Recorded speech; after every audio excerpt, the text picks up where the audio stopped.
Bueno, es un placer presentar al orador de esta tarde, el doctor Marco Braun. Para los que no lo conocen, bueno, José Luis es licenciado en química por la Universidad Simón Bolívar y doctor en química por la Universidad de Buenos Aires. Es investigador de CONICET en el Instituto de Investigación e Ingeniería Ambiental, AAA, y profesor de química en la Escuela de Ciencia y Tecnología de la UNSAM.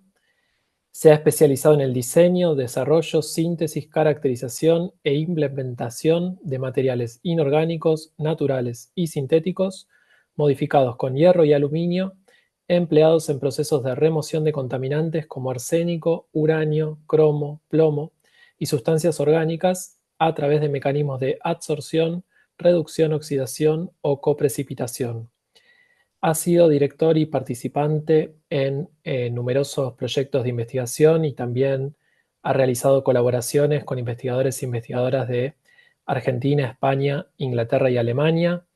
Tiene una sólida experiencia en técnicas de caracterización de materiales y actualmente es director de dos estudiantes de doctorado que centran su investigación en el desarrollo de materiales y procesos amigables con el ambiente y de bajo costo para la remoción de contaminantes, que es el tema del seminario que nos va a presentar hoy.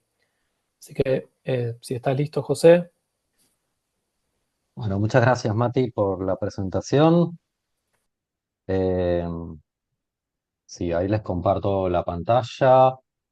Eh, bueno, eso, como les comentaba Mati, hoy vamos a estar hablando un poco de algunos materiales y procesos que estamos trabajando en nuestro grupo de trabajo. Estos materiales y procesos son de bajo costo y tratamos de que sean amigables con el ambiente, ya veremos en qué sentido. Y estos materiales y procesos son para ser utilizados en procesos de remoción de contaminantes. ¿Sí? Bueno,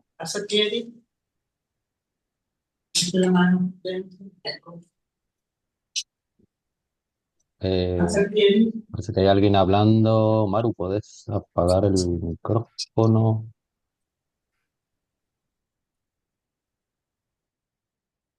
Gracias.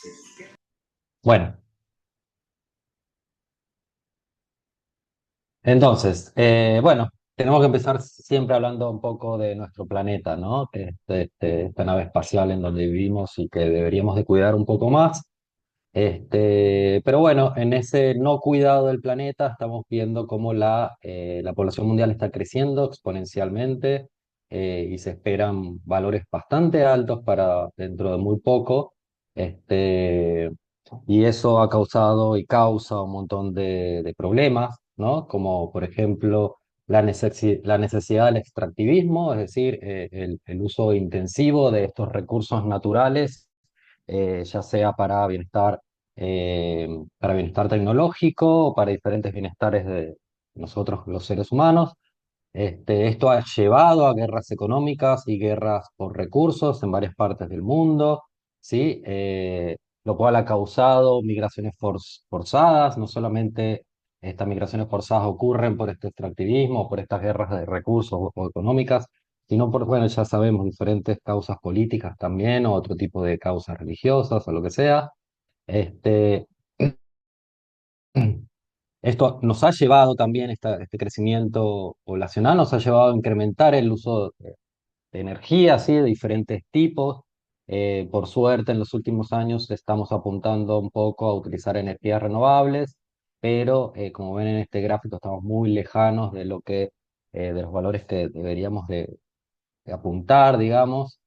Y todo esto, bueno, además se le suma el consumismo, ¿no? Que es esta necesidad de cambiar nuestros recursos, o nuestros bienes continuamente, más allá de que anden o no anden, continuamente, y esto, bueno, sigue generando, es un círculo vicioso en donde seguimos abordando al extractivismo, a la guerra por los recursos, y etcétera, etcétera, etcétera.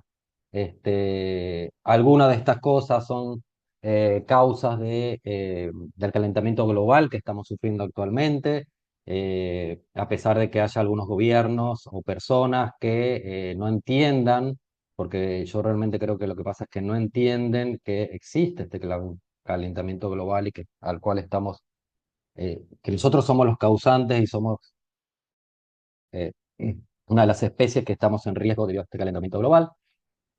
Y todo esto, además, hay que sumarle como causa y como consecuencia también la contaminación de nuestros propios recursos, ¿no? De nuestros propios sistemas acuáticos, de nuestros suelos, de nuestros sedimentos, de nuestro planeta.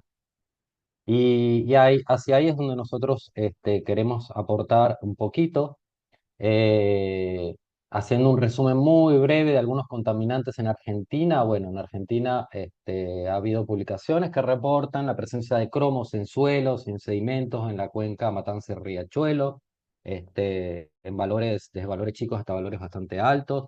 También ha sido detectado cromo en partículas suspendidas en el estuario de Bahía Blanca.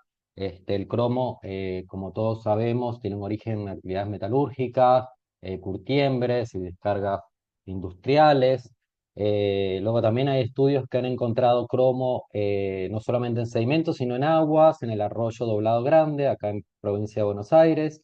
Y no solamente el cromo es un contaminante, sino también tenemos estos contaminantes emergentes que son variados y algunos de los cuales, dentro de los cuales se encuentran estos antibióticos como la oxitetraciclina y derivados de la tetraciclina que se utilizan como antibióticos en actividades ganaderas. Eh, y otro contaminante, ahora sí un contaminante natural que encontramos en Argentina, es el arsénico. En este mapita les muestro acá dónde están las regiones donde ha sido detectado la presencia de arsénico, diferentes concentraciones, ¿sí? La escala de verdes es densidad de población, verde más oscuro, más densa la población, verde más claro, menos densa la población, ¿sí? Así que nos Sí, enfrentamos son los con todos errores. estos contaminantes, Abrir, nos abrir. enfrentamos con... Sí, pero me sale error porque tengo no sé qué me no. Ay, perdón, pueden apagar el micrófono por fin. Nos encontramos con múltiples contaminantes, no solamente en el mundo, sino en Argentina. En Argentina estos son algunos, ¿no? ¿Y por qué me centro en esto? Porque en estos son los que estamos trabajando, lo que hemos trabajado, ¿sí? Algunos de los que hemos trabajado. Y como les digo, eso, lo importante creo que es no tratar de cambiar el mundo, sino poner un granito de arena, ¿no? Porque ese granito de arena puede llevar a que se multiplique y que ahora sí como no individualmente, sino como un todo, como una comunidad, podamos entonces lograr cosas buenas para el mundo y por lo tanto para nosotros mismos, las especies que habitamos en este planeta, ¿no?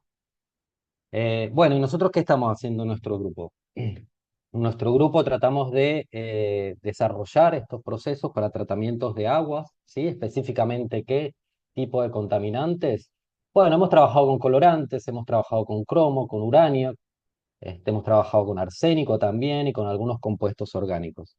Y para ello, entonces, hemos desarrollado, hemos diseñado y hemos probado materiales y procesos que yo los llamo green, pero es un término que viene, un anglosajismo, que viene de procesos y materiales que cumplen ciertas normas como para ser considerados sustentables o de bajo impacto ambiental, ya sea por el uso de solventes o el uso de no solventes orgánicos eh, y algunas otras cosas. ¿Está bien? Eh, bueno, por acá aclara un poquito que dice que el arsénico es importante en Argentina, porque nosotros, no todo el mundo sabe, pero en Argentina tenemos contaminación natural por arsénico, ¿sí?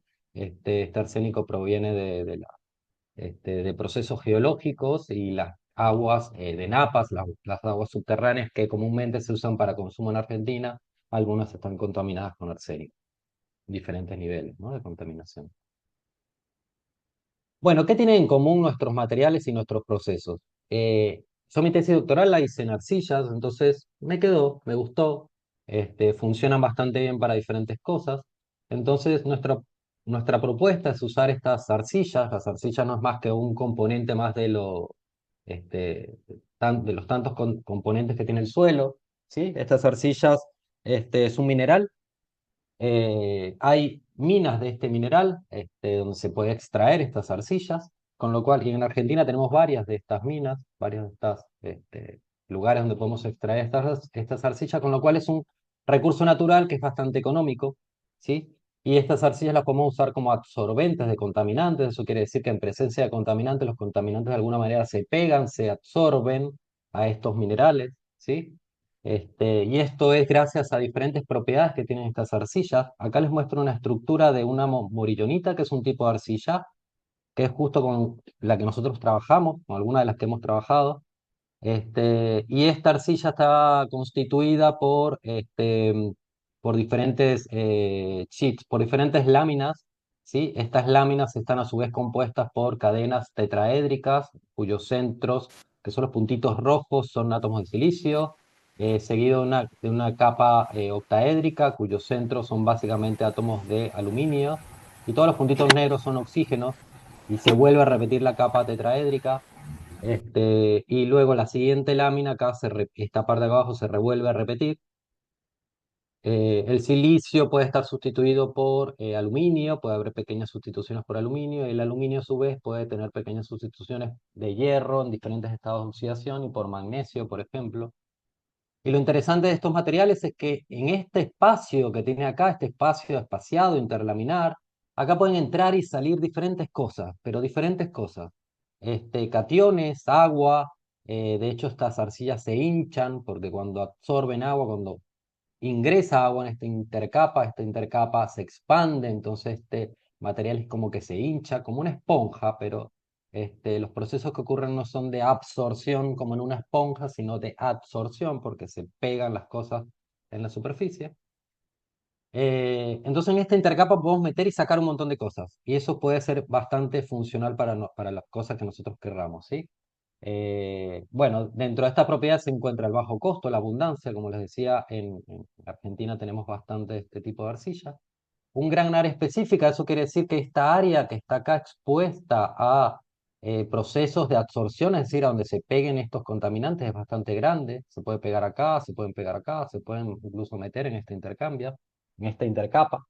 Y el intercambio catónico, que es precisamente de esto que les hablaba, de que pueden ingresar cosas, por lo general son cationes, pero también pueden ingresar aniones.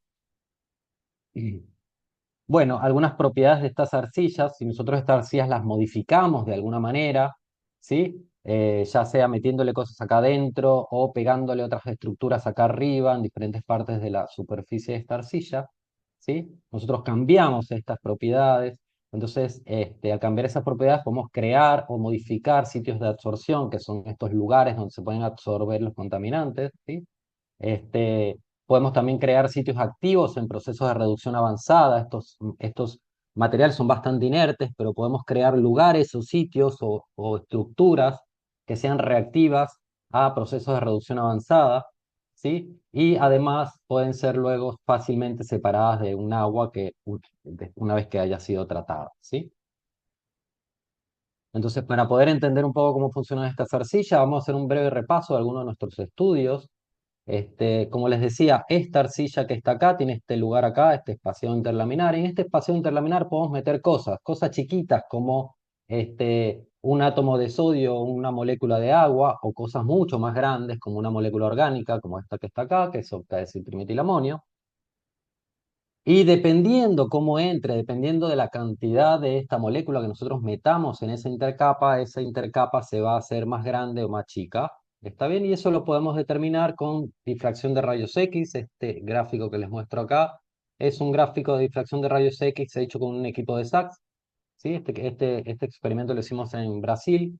Y lo que hicimos fue ir aumentando la cantidad, este porcentaje que está acá se refiere a la cantidad de esta molécula que pusimos en contacto con la arcilla y por lo tanto ingresa en este espacio interlaminar de la arcilla.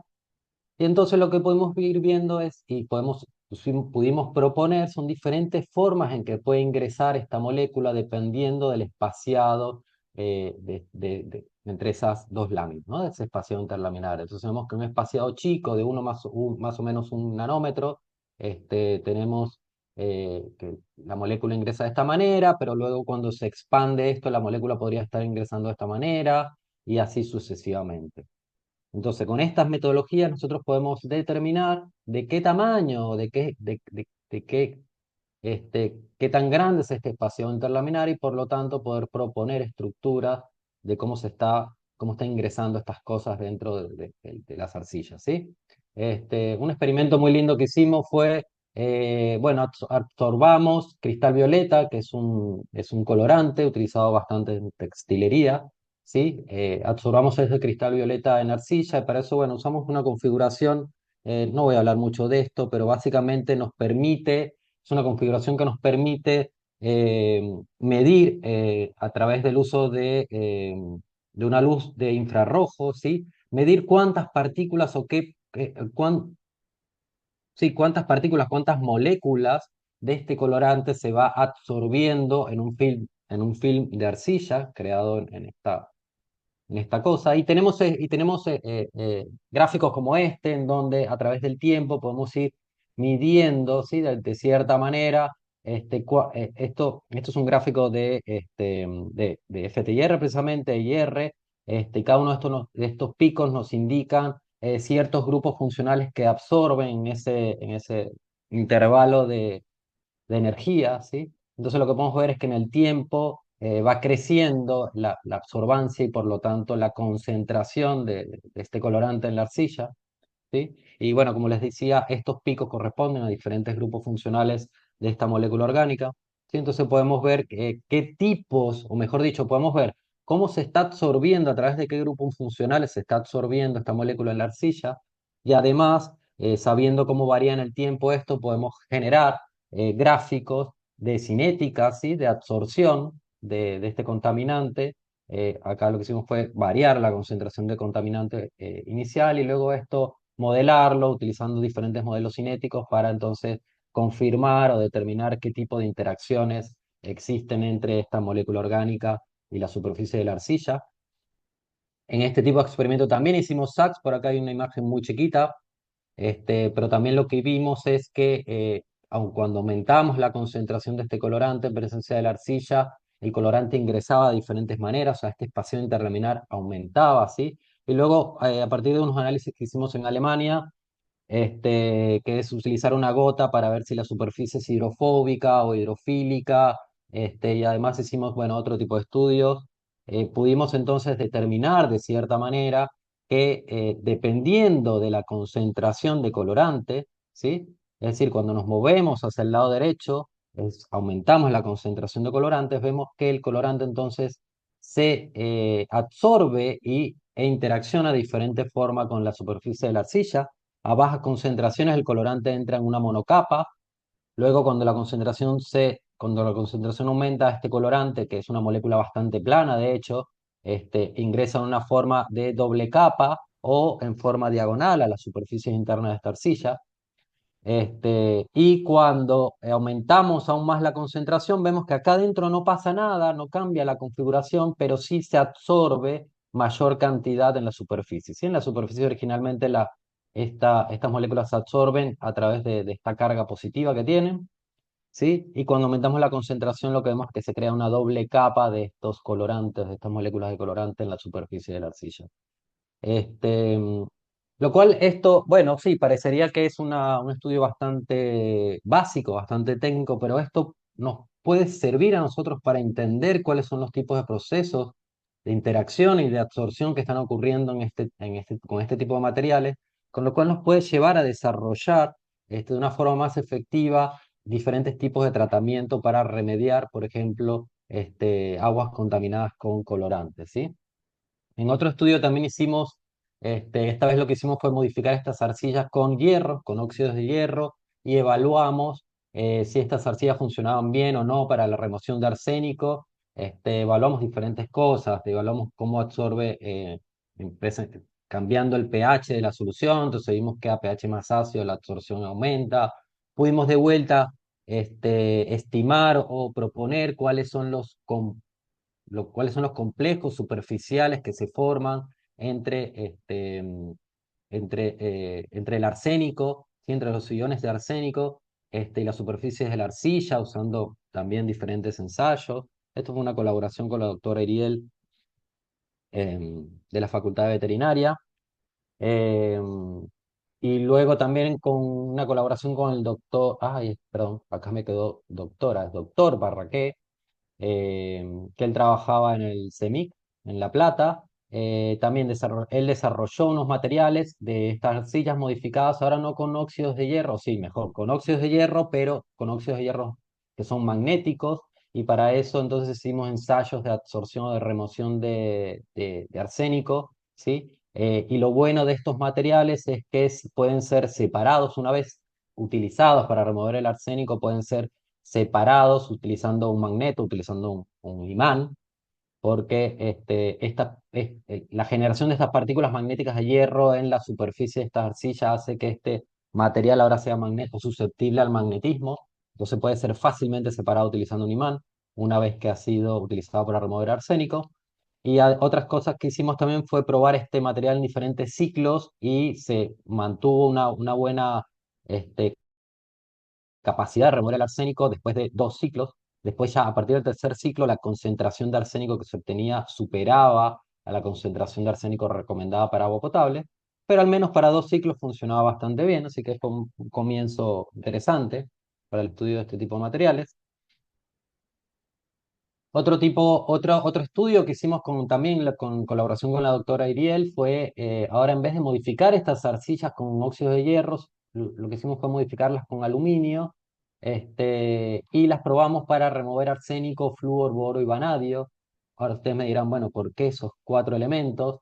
Porque por lo general en estas aguas subterráneas que nosotros tenemos contaminadas con arsénico, vienen aparejadas la presencia de flúor, boro y vanadio también por derivados también de procesos geológicos. ¿Está bien? Entonces, por lo general, cuando hay arsénico, existen estos otros 3 elementos que también pueden ser tóxicos, son tóxicos, ¿sí?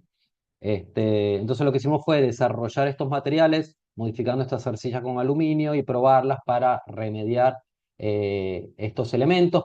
Primero probamos cómo remediaban esos elementos en soluciones acuosas solamente conteniendo alguno de esos elementos. Y después lo que hicimos fue probar soluciones conteniendo los 4 elementos y entonces pudimos determinar cuáles son las interacciones, porque vimos que dependiendo de si un elemento estaba en presencia de otro, se absorbía mejor o peor. Y esto después lo probamos también con aguas reales de acá de la provincia de Buenos Aires que contenían arsénico y estos otros elementos. Luego en otro estudio también hecho hace algún tiempo, lo que hicimos fue sintetizar nanopartículas de hierro. Estas nanopartículas de hierro están en estado de oxidación cero valente, es decir, el estado de oxidación es cero. Y normalmente cuando uno sintetiza estas nanopartículas por sí solas, se crean eh, esferas de estas nanopartículas, pero estas nanopartículas están todas aglomeradas, formando como collares, lo cual le baja un poco la reactividad a este tipo de partículas. Entonces lo que decidimos fue, bueno, soportemos estas nanopartículas sobre la arcilla, que es esta imagen que ven acá. Acá los puntitos blancos son las nanopartículas de hierro soportadas sobre el fondo gris, vendría a ser la arcilla, la matriz. Acá lo vemos al revés porque es otro tipo de fotografía que utilizamos. Acá las partículas son las esferas negras y el fondo gris vendría a ser la arcilla. Entonces sintetizamos estas nanopartículas y una de las cosas que hicimos fue evaluar qué tan estables son en presencia del oxígeno. ¿Por qué? Porque necesitamos un material que podamos tener en el laboratorio, que podamos vender industrialmente y que por dejarse el tacho abierto no se degraden estas partículas por sí solas, porque como les dije, tienen esta oxidación cero, entonces tienden a oxidarse fácilmente. Y más si no están soportadas. Entonces lo que hicimos fue soportar estas partículas sobre la arcilla y nos dimos cuenta entonces que mejoraba la estabilidad de estas partículas en presencia del aire. Y entonces probamos estas partículas para remover uranio. El proceso de remoción implica una oxidación de estas partículas de hierro 0 a hierro 3 y por lo tanto una reducción del uranio 6 a uranio 4 y seguida de una precipitación del uranio 4 como óxido de hierro. El óxido de hierro es eh, precipita fácilmente a pH eh, a pH cercanos a la neutralidad. Y lo que vimos, bueno, es que estas partículas no solamente funcionan bien sin estar soportadas, también funcionan bien estando soportadas en la arcilla, pero el beneficio de vuelta es que estas partículas soportadas son mucho más estables al aire, ¿no? La oxidación por aire. Entonces tenemos, en resumen, tenemos estas arcillas que funcionan bien para remover contaminantes por métodos de absorción y tenemos esta capacidad de modificar estas arcillas y que de alguna manera u otra esta modificación nos lleva a mejorar la capacidad de estas arcillas de remover los contaminantes a través de algún mecanismo u otro, ¿sí? Ya sea reducción avanzada, como estamos viendo acá, o absorción. Bueno, ahora sí, entrando un poco a lo que hemos estado haciendo últimamente, vamos a hacer un repaso, vamos a hacer un repaso de lo que estuvieron o de lo que están haciendo Sofía Paroneto y Nicolás Arencibia, son estudiantes míos de doctorado. Sofía está bajo la codirección del doctor Candal y Nicolás bajo la codirección de la doctora Litter, ambos referentes en procesos uf, de un montón de cosas. Em, Bueno, y una de las cosas que hizo Sofi en colaboración con la doctora Olivelli también del instituto fue sintetizar biopartículas de hierro, o mejor dicho, biosintetizar partículas de hierro y utilizar estas biopartículas para la remoción de cromo. Y para ello lo primero lo que se hizo fue aislar de acá del delta del río, acá del río de la Plata se aisló un consorcio, este consorcio contiene bacterias hierro reductoras, entonces estas bacterias hierro reductoras tienen la capacidad de reducir el hierro 3 a un hierro con menor estado de oxidación, después nos dimos cuenta que era hierro 2, y en ese proceso de reducción se generan estas partículas, estos cubos que están acá muy lindos, ¿sí? Todo el resto que se ve acá es la arcilla, porque estas partículas las soportamos de vuelta sobre la arcilla. Acá hay un zoom de estas partículas que las coloreé un poquito para que sean un poco más, para que se vean un poquito más lindas. Y estas partículas, pudimos entonces determinar cuál es la composición de estas partículas. Contienen hierro 2, específicamente es un mineral biosintetizado que se llama varicita, es un mineral básicamente un fosfato de hierro y calcio. ¿Sí? También se realizó la secuenciación por ADN de este consorcio bacteriano y se pudo determinar bien cuáles son los microorganismos presentes en ese consorcio bacteriano. Y luego lo que hizo Sophie fue probar estos materiales para la remoción de cromo, entonces, y obtuvo muy buenos resultados. Resulta que estos materiales funcionan bastante bien solos, o sea, mejor dicho, estas partículas cuando son sintetizadas sin la presencia de la arcilla funcionan bastante bien para la remoción de cromo, pero cuando están soportadas funcionan mejor todavía para la remoción de cromo. Después, a partir de estos resultados que fueron bastante lindos, Sofis continuó trabajando, esta vez en colaboración con la doctora Svarts, también del instituto, para entonces hacer una evaluación ecotoxicológica del cromo y del proceso de remoción de cromo. Para eso utilizaron larvas de renacuajos de este sapo, de Rhinella arenarum, eh, que acá en esta imagen les muestro cómo son estas larvas en un control, es decir, sin una solución nadando, en una solución sin cromo, y esto es después de la exposición de estas larvas a una solución de cromo de cierta concentración. Entonces lo que hizo fue Sophie conjunto con la doctora, lo que hicieron junto con la doctora Schwartz fue entonces evaluar cómo eran estos materiales, si eran tóxicos o no, si la solución de cromo era tóxica o no, si el sobrenadante obtenido después de la remediación del cromo utilizando estos materiales era tóxico o no, si el material per se, una vez que absorbió todo el cromo, es tóxico o no. Entonces se llegaron a conclusiones muy interesantes, como por ejemplo que el biomaterial es muy poco tóxico para las partículas, o sea, nosotros podríamos tirarle al ambiente estas partículas y no son tóxicas o muy poco tóxicas, ¿sí? Que el material, una vez que ha sido utilizado para remover cromo, sí es tóxico, pero es tóxico a partir de las 96 horas, lo cual está bueno porque nos permite remover el contaminante y luego remover el material ya utilizado en ese periodo de 96 horas sin entonces afectar al ambiente. Esto si quisiéramos, por ejemplo, remediar un cuerpo de agua chiquito como una laguna, ¿sí? Obviamente el cromo es tóxico, ¿sí? Diferentes tipos de toxicidades, o sea, es mortal y además causa deformaciones. ¿Está bien? Y una cosa muy importante es que el sobrenadante obtenido después del tratamiento, es decir, una vez que utilizamos este material, le sacamos todo el cromo, ese sobrenadante es prácticamente inocuo para estas larvas. ¿Está bien?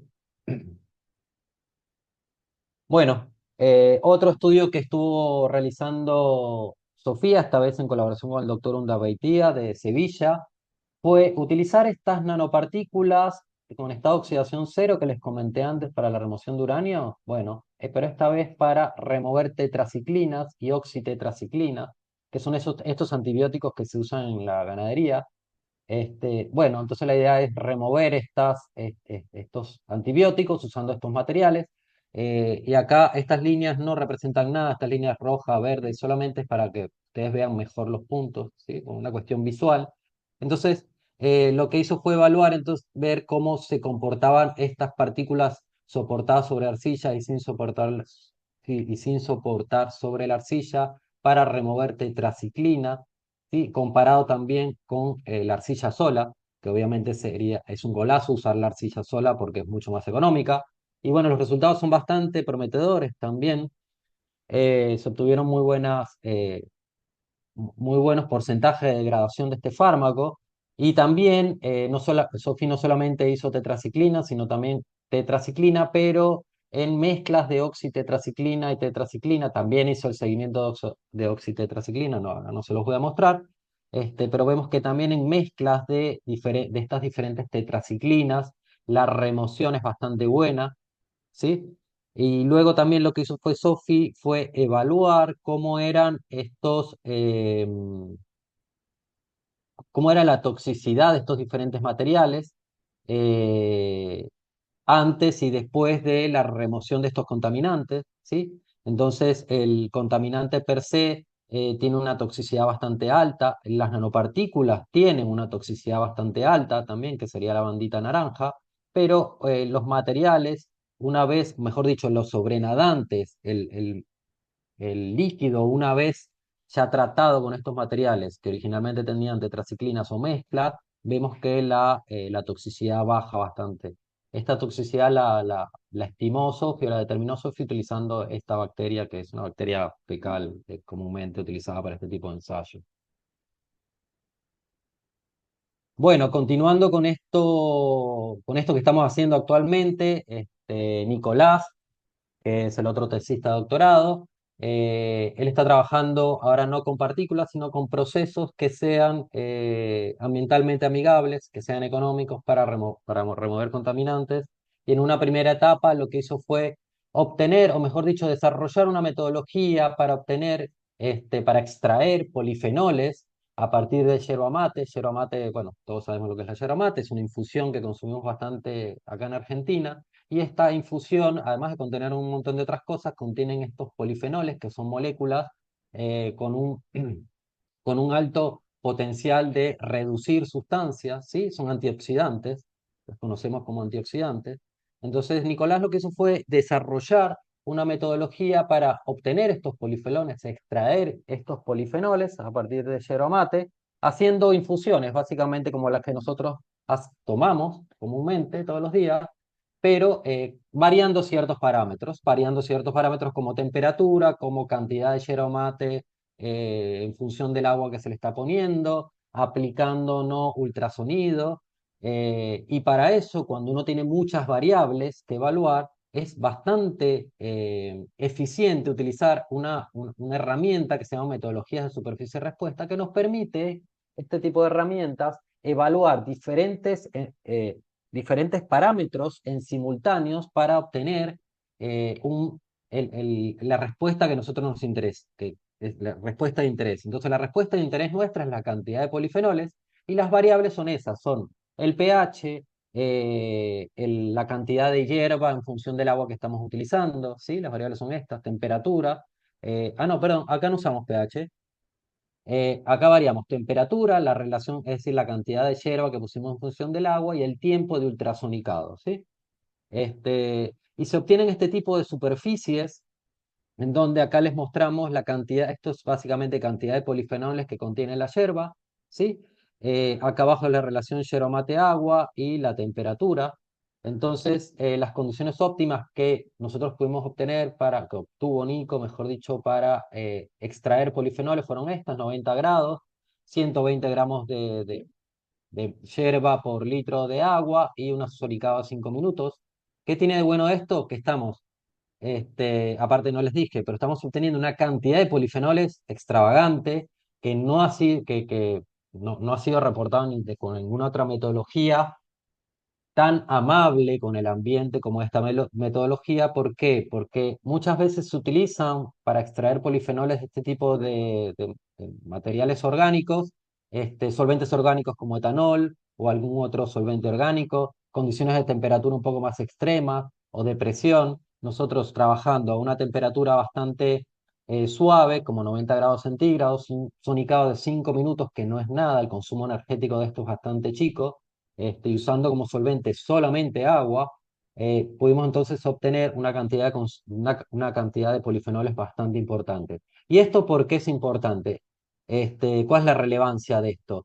La relevancia es que podemos, a través de un proceso amigable con el ambiente, un proceso verde, obtener una cantidad de polifenoles importante, una cantidad muy grande de polifenoles que luego pueden ser utilizados para diferentes cosas. Estos polifenoles son utilizados para la industria alimentaria, como para mejorar ciertas propiedades de los alimentos, o para lo que nosotros lo queremos, que es utilizar estas moléculas de polifenoles en procesos de reducción de metales en estado de oxidación alto. ¿Qué es lo siguiente que hizo Nico? Nico entonces, utilizando extractos de yerba mate conteniendo estos polifenoles, logró reducir cromo 6 a cromo 3, ¿sí? A través de un proceso de reducción. Y entonces desarrolló un proceso ahora verde y de bajo costo que funciona en dos etapas para la remoción de cromo 6. La primera etapa consta de eso, de la reducción de cromo 6 a cromo 3 usando extractos de yerba mate. Y para esto, de vuelta, Nico utilizó esta herramienta de de superficie-respuesta para entonces poder obtener las condiciones óptimas de reducción de cromo 6, variando el pH, variando la relación o la cantidad de yerba mate, de extracto de yerba mate que se agrega por la concentración de cromo 6, para así entonces obtener la mínima concentración de cromo 6, o sea, es decir, reducir lo máximo posible ese cromo 3. Y una vez que tenemos la solución de cromo 3, que sigue siendo un contaminante, le agregamos arcilla, que la arcilla es un absorbente muy bueno para cosas catiónicas, como el cromo 3, ¿sí? Y entonces Nico, ¿qué hizo? Otra vez utilizó esta herramienta de superficie respuesta para entonces evaluar a qué pH óptimo y a qué dosis de arcilla son las mejores para entonces remover la mayor cantidad de cromo, ¿sí? Y poder entonces obtener concentraciones de cromos finales bastante chicas. Este trabajo no ha sido publicado todavía, pero ya está casi, casi, casi listo. Está en el horno, punto de salir. No solamente hizo esto Nicolás, al ver cuáles son las mejores condiciones para la remoción de cromo 6, sino que además, en colaboración con el doctor Lamas y con la doctora Contreras, de la UNSAM también, pudimos entonces determinar que se forman complejos entre los polifenoles, o mejor dicho, entre moléculas presentes en la yerba mate, ¿sí? En estos extractos, y complejos entre estas moléculas y el cromo 3. ¿Sí? Eso fue a través de FTIR y también haciéndonos algunos análisis por UV visible, y también pudimos determinar que estas cosas o estas moléculas, estos complejos de cromo con- de cromo con estas moléculas orgánicas ingresan o no en la intercapa. El cromo 3 ya de por sí solo también ingresa en la intercapa. Entonces no solamente tenemos condiciones óptimas para hacer este proceso, sino que tratamos de entenderlo, ¿sí? Tratamos de entender qué es lo que está ocurriendo de la mejor manera posible. Otro proceso verde y de bajo costo, y también en dos etapas para la remoción de cromo que está desarrollando Nicolás en este momento, es utilizar en la primera etapa de vuelta extractos de yerba mate con alto contenido de polifenoles para reducir cromo 6 a cromo 3. Y ahora sí, en vez de utilizar arcilla para remover el cromo 3, utilizar esferas de alginato. Creen que esto se bloqueó. Ahora sí, esferas de alginato de sodio. Sí, el alginato de sodio es como un polímero orgánico que también se obtiene naturalmente y es muy barato, creen que es muy barato. Nosotros el que estamos usando es el grado alimenticio, que el precio del kilo es muy barato y más en este tiempo de crisis que estamos pasando en Argentina, nos viene buenísimo tener reactivos que sean muy económicos. Entonces obtienen estas esferas que uno puede modificar el tamaño de la esfera, ¿sí? El diámetro. Es un método bastante sencillo, se hace gotear esta solución de alginato de sodio, una solución de cloruro de calcio, y se obtienen estas esferitas muy lindas. Estas esferitas absorben cosas también, se le meten cosas adentro, ¿sí? Entonces se pueden utilizar para remover cromo 3 y una cosa sorprendente que nos sorprendió y que está funcionando bastante bien es que no solamente remueven cromo 3, sino que remueve el exceso de la yerba mate que existe en esa solución, ¿sí? En esta solución una vez reducido el cromo 6 a cromo 3. Entonces podemos ver cómo dependiendo de la concentración de yerba mate, la concentración de cromo, estas partículas, perdón, estas esferas se colorean más, ¿sí? Dependiendo de cuánto cromo o cuánta yerba mate tienen han incorporado en su estructura, ¿está bien? Y estas partículas, ¿cuál es el otro beneficio que tienen estas partículas? No solamente son económicas, sino que son partículas, son esferas bastante grandes que pueden ser utilizados en columnas para filtración de efluentes contaminados con cromo. ¿Está bien? Son muy fáciles de separar. Una vez que una las utiliza y después las filtra con un colador de cocina, si querés. Porque son son esferas bastante grandes. Y finalmente, lo otro que está trabajando Nicolás últimamente también es en desarrollar un proceso verde de bajo costo de vuelta, pero ahora para remover arsénico. Esto es medio top secret, pero les puedo adelantar algunas cosas y son estas esferitas, estas son las mismas esferas de alginato, los puntitos o estas cosas negras que se ven dentro de la esfera son cáscara de huevo, ¿sí? Cáscara de huevo molido, y esta cáscara de huevo funciona bastante bien para remover arsénico. Eh, entonces o Nico está ensayando ahora con ayuda de un estudiante de la ingeniería ambiental de la universidad, Sofía también, están ensayando o van a ensayar la remoción de arsénico, ¿sí? Usando estos materiales. ¿Qué es lo que tiene de bueno estos materiales? Estamos usando unas esferas que se sintetizan con alginato de sodio, reactivo muy barato, es no tóxico, se usa para la industria alimenticia. Usamos Cáscara de huevo, cáscara de huevo que la producimos nosotros en nuestras casas, que la producen las fábricas constantemente, con lo cual contribuye de alguna manera a la economía circular. Entonces tenemos un proceso no solamente verde y de bajo costo, sino que además contribuye en la economía circular. ¿Está bien? Porque estamos reutilizando un desecho orgánico de la industria para entonces crear estos materiales y luego utilizarlos para remover arsénico. Bueno, creo que eso es todo lo que tenía para contarles para hoy. Lo que sí, bueno, no vamos a salvar al mundo, definitivamente no, pero estamos tratando de hacer nuestro aporte. Por acá les dejo un código QR que si lo quieren escanear para contactarnos, lo pueden hacer. Y bueno, y nada, finalmente gracias por su paciencia y por su atención. Si tienen algunas preguntas, obviamente estamos abiertos, pueden dejarlas por el chat o levantar la mano y prender los micrófonos. Bueno, muchas gracias, José. Podemos silenciar los micrófonos y darle un fuerte aplauso por la presentación.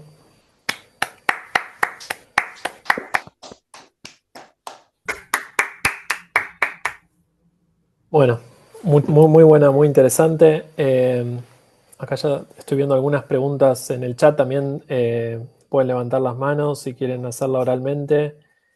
No sé si Olimar Chat, querés acá está el hacerla chat. o la leemos. Si no la puedo leer.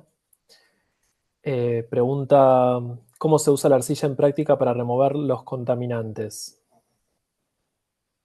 Tenés un batch, ¿cómo se llama? Un reactor donde tenés el contaminante en solución, ¿sí? Le tirás esta arcilla, la arcilla es un sólido, ¿sí?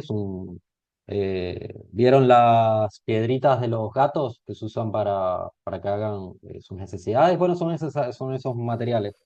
Estas piedritas que utilizamos en nuestra casa son básicamente momorilonita. o tiene un alto contenido de momonita. Entonces le tirás este material sólido y después con algún proceso de filtración o decantación, retirás ahora sí este sólido de la arcilla, pero ahora conteniendo absorbido el contaminante. ¿Cuál es el problema de usar la arcilla sin modificar? Es que es difícil de filtrar, es cierto, es difícil de filtrar, es difícil de decantar, pero si vos modificás esta arcilla de alguna manera poniéndole hierro, poniéndole aluminio, poniéndole algo orgánico, lográs que la arcilla no solamente remueva más el contaminante, sino que luego es mucho más fácil filtrarla, porque ya luego decanta fácilmente. No sé si eso responde a tu pregunta, Lima. Sí, tiene mi mismo apellido, es mi hermana. Dale.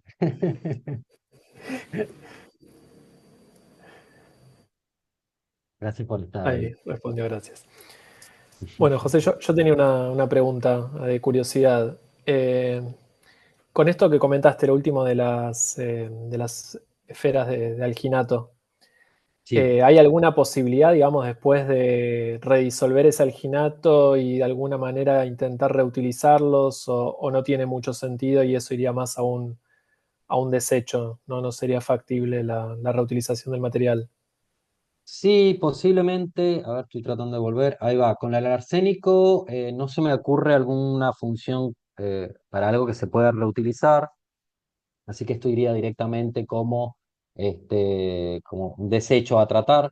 Está bien, pero ahora sí, en vez de tratar una solución conteniendo arsénico con miles y miles de litros, tenemos un material bastante reducido que se puede tratar de alguna manera, ¿sí? Siguiendo las metodologías de tratamiento de residuos tóxicos. Y en el caso del cromo, sí, luego se podría recuperar este cromo si pudiéramos entonces tener concentraciones altas de cromo removido, que entonces valga la pena económicamente recuperar ese cromo para luego ser, entonces, que vuelva a ingresar en el círculo de la utilización del cromo, no sé, para empresas metalúrgicas, por ejemplo. Sí, podría ser.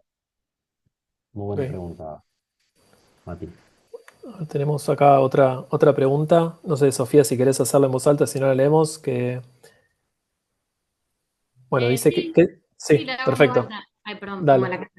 Eh, ¿qué, qué se hace una vez que el contaminante se absorbió a la arcilla, a las distintas variantes de arcilla? Claro, viene de la mano con la pregunta de Mati eso, ¿no?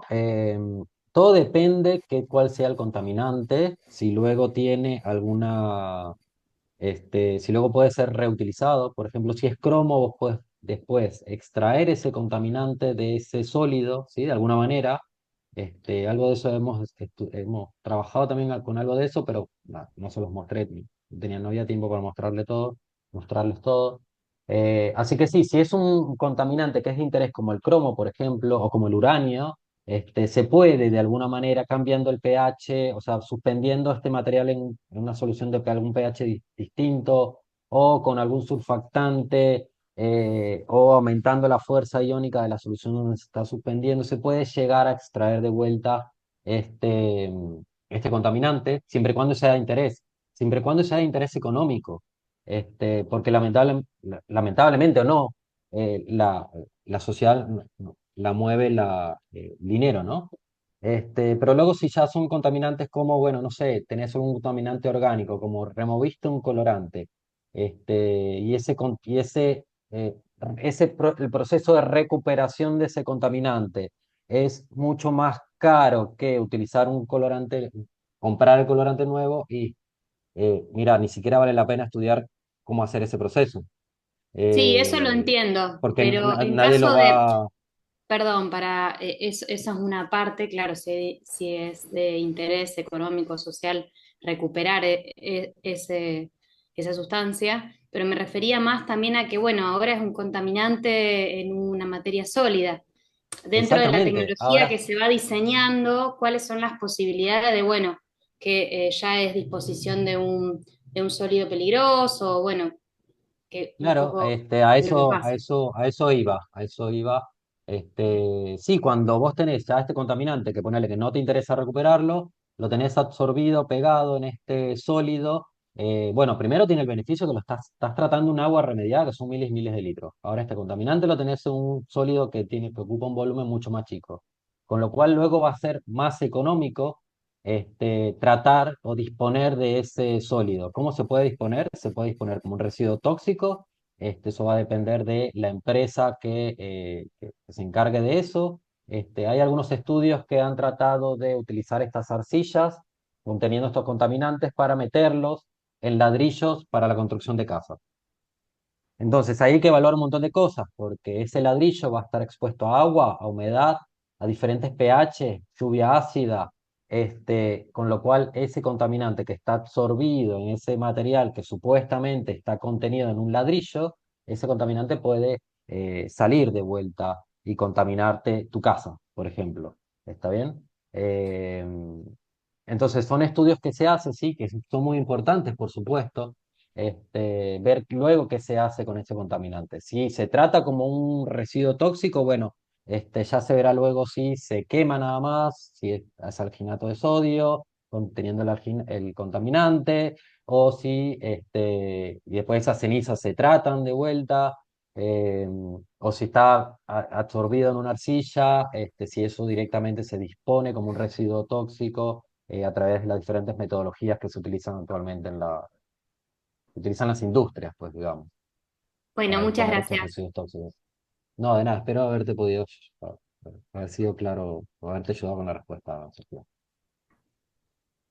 Bueno, y hay otra pregunta en el chat de Hugo López, no sé si lo quiere hacer, si no lo leemos, que viene de México, que dice que Ah, está mira, sí, trabajando. sí, ahí A veo ver, José. la pregunta. Sí, claro, Hugo nos pregunta, él trabaja también con esferas de alginato para encapsular biomasa vegetal y nos pregunta que si las utilizamos las esferas de alginato secas o hidratadas. Bueno, justo en eso está trabajando Nico ahora, ¿no? Porque vimos que dependiendo si estas esferas están hidratadas, que son estas que yo les mostré acá, las que se están viendo justo ahora, esas son esferas hidratadas, ¿está bien? Son apenas recién extraídas una vez separadas de la solución de síntesis que están hidratadas, pero estas esferas se pueden deshidratar. O sea, se pueden exponer al aire, dejarlas que se sequen, pierden bastante del agua de hidratación, y entonces disminuye un poco su tamaño y cambia un poco su textura. Eh, bueno, te cuento, Hugo, extraoficialmente, Nico ha probado estas partículas hidratadas y deshidratadas y aparentemente algunos resultados preliminares indicarían que de ambas formas funcionan bastante bien para remover el cromo. Creo, si mal no recuerdo. Nico, si estás por acá, corregime. Pero está probando las dos formas. Eh, lo bueno de usar las deshidratadas es eso, que las deshidratadas y ya las guardas como un sólido, que es mucho más fácil de manejar que una esfera hidratada. Así que estamos probando Nico está probando las dos formas, Hugo. Esto está Muchísimas muy gracias, incipiente, este doctor. trabajo. Dale, Muchas gracias. gracias a vos. Bueno, ¿hay alguna pregunta más? Sí, hay. Buenas, yo les quería hacer una pregunta. Primero, felicitaciones, José, a vos, a Sofía y a Nicolás, que no lo conozco, porque Gracias, el Belu. trabajo que están haciendo está buenísimo. Em, Mi pregunta es, vos recién contaste un montón de montmorilanita con algo pegado. Si ven que según lo que pegan, tiene distinta eficiencia de remoción o sirve para remover distintos contaminantes. Correcto. O sea, por ejemplo, si la magnética se sirve para remover cromo, pero no arsénico, por ejemplo. La magnética nosotros la usamos para remover, la probamos para remover arsénico. Quizás también sirve para cromo, no lo hemos probado. Está bien, pero no es que ven alguna limitación en alguna de las conjunciones que hicieron, digamos, para un material u otro. Eh, A ver, cuando uno desarrolla o diseña, cuando uno desarrolla un material, primero tenés que ir pensando en el diseño, ¿no? Y en ese diseño decís, bueno, yo quiero remover arsénico. ¿Qué cosas podría modificar, con qué forma podría modificar esa arcilla para remover arsénico? ¿Con qué reaccionaría ese arsénico? Pienso yo, como químico. Entonces, sé que el arsénico se absorbe muy bien en el hierro, sé que el arsénico se absorbe muy bien en el aluminio. Entonces digo, bueno, modifico esa arcilla con hierro o con aluminio a ver si eso mejora la capacidad de remoción de arsénico de la arcilla. De hecho, la arcilla no remueve casi nada de arsénico, la arcilla sola, solamente cuando la modificas con hierro o con aluminio. También han sido estudiados un montón de otras formas de modificar la arcilla para remover arsénico, por ejemplo. Con el cromo lo mismo. Bueno, yo quiero el cromo, sé que el cromo 6 tiene una carga negativa cuando está en solución, el cromato. Entonces digo, bueno, la arcilla no me va a funcionar muy bien para remover el cromato. ¿Cómo puedo modificarla? Podría ponerle a esa arcilla algún catión, ¿sí? Alguna molécula catiónica que entonces genere cargas, genere sitios positivos en esa superficie que sean propicios a que se absorba ese cromo negativo. ¿Está bien? Esa sería una forma. Otra forma sería, bueno, reduzcamos el cromo 6 a cromo 3 y ahora sí usamos la arcilla para remover el cromo 3 porque se sabe que la arcilla remueve muy bien los cationes. Porque yo no les comenté, pero las arcillas tienen una superficie, la carga en la superficie de las arcillas es una carga negativa, tiene una carga negativa neta. O sea, cualquier cosa positiva que le pongamos a la arcilla lo va a absorber al toque. De hecho, es un proceso de absorción estos procesos de absorción son procesos muy rápidos. Este, mm, entonces eso, vos dependiendo qué es lo que querés remover, por ahí diseñás esa arcilla de alguna manera u otra. Eh, También depende, bueno, cuánto quiero que este material sea, con qué costo que quiero que sea. Quiero que sea muy específico para remover algo de alguna industria farmacéutica, por ejemplo. Entonces tiene que ser un material que funcione muy específico para una sustancia y que lo remueva bien en ese proceso de fabricación de ibuprofeno, por decirte algo. Este, entonces, bueno, ahí no me importa que sea un material costoso porque, bueno, va a ser utilizado como parte de un proceso en la industria farmacéutica donde ya de por sí los costos son altos. ¿Está bien? Eh, bueno, no sé si eso contesta en realidad tu pregunta, Belén. Sí, gracias, José. Y me surgió otra pregunta. Qué bien que hacer una pregunta, Dale. perdón. No, vos decís, ¿puedo hacer algo específico para un determinado contaminante, aunque sea caro, vale la pena? ¿También lo podés desorber en todos los casos? En algunos casos sí, en algunos casos no. Claro. Sí, para eso hay que, este, bueno, primero ver qué es lo que se está absorbiendo y después ver qué proceso podrías utilizar, ¿no? Pero estas arcillas, hay algunas cosas que se desorben fácil, algunas cosas que no se desorben tan fácil. Por ahí tienes que usar un surfactante que también, de vuelta, después te queda el surfactante ahí en solución, que bueno, después tienes que tratarlo también. eh, pero bueno, sí, hay algunas cosas que se pueden desorber fácilmente. Por ahí cambiando el pH nada más. Bien, gracias, José. No, de nada, Belén. Bueno, si no hay más preguntas, damos por concluido el seminario. Le agradecemos nuevamente a José Luis y quería aprovechar también para difundir los próximos seminarios que van a tener lugar en el instituto. El próximo seminario va a ser el jueves 15 de mayo a las 14 horas en el instituto, de modalidad presencial, en idioma inglés. Y el título del seminario va a ser Contribución de la microscopía de fuerza atómica al estudio de las microalgas, desde la recolección hasta la bioremediación. Y va a estar a cargo de la doctora Cécile Formosa Dag del Instituto de Biotecnología de Toulouse, de la Universidad de Toulouse en Francia. Y el siguiente seminario va a ser en modalidad virtual el martes 20 de mayo a las 13 horas y va a estar a cargo de la doctora Laura Davidowski, que es especialista en química y física de la atmósfera. Así que bueno, les agradecemos a todos por haber presenciado el seminario. José Luis, una vez más, podemos un aplauso y bueno, nos estaremos viendo presencialmente para el próximo seminario la semana próxima. Bueno, abrazo.